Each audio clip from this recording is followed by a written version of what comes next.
Tottenham সাপোর্টারদের কাছে আবেগের আরেক নাম হলেন সন হিয়ং-মিন। এই তো ২.৫ মাস আগে সনের নেতৃত্বেই ইউরোপা লিগ জয় করে টটেনহ্যাম। ১৭ বছরের শিরোপা খরা কাটিয়ে হয় বুনো উল্লাস। তবে এবার টটেনহ্যামের সাথে ১০ বছরের সম্পর্ক ছিন্ন করতে যাচ্ছেন কোরিয়ান এই ফরওয়ার্ড। সিওলে প্রাক মৌসুম ম্যাচের আগে সংবাদ সম্মেলনে টটেনহ্যাম ছাড়ার ঘোষণা দেন সন। ইপিএল এর নতুন সিজনের আগেই টটেনহ্যামের জার্সি তুলে রাখবেন তিনি, যদিও ইংলিশ ক্লাবটার সাথে এখনও ১ বছরের চুক্তি আছে তার।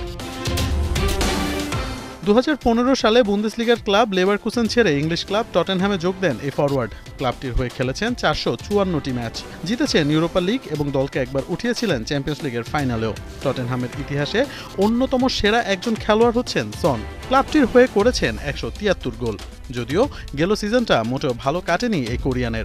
তবে ইপিএল ছেড়ে কোথায় যাবেন তা নিয়ে এখনও মুখ খোলেননি এই ফুটবলার। বাতাসে গুঞ্জন, মেসির মেজর লিগ সকারের দল লস অ্যাঞ্জেলেস এফসিতে যাচ্ছেন এই ফরওয়ার্ড।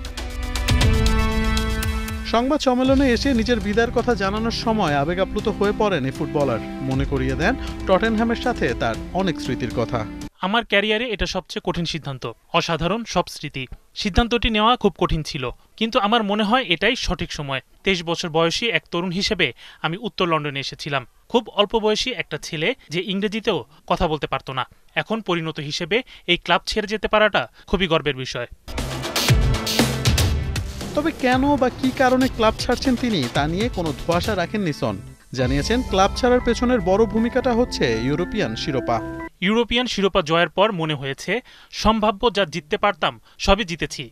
সিওলের ওয়ার্ল্ড কাপ স্টেডিয়ামে রবিবার নিউক্যাসল ইউনাইটেডের বিপক্ষে প্রাক মৌসুম প্রীতি ম্যাচ খেলবে টটেনহ্যাম। মূলত টটেনহ্যামের জার্সিতে এটি হতে চলেছে সন হিয়ং-মিনের শেষ ম্যাচ।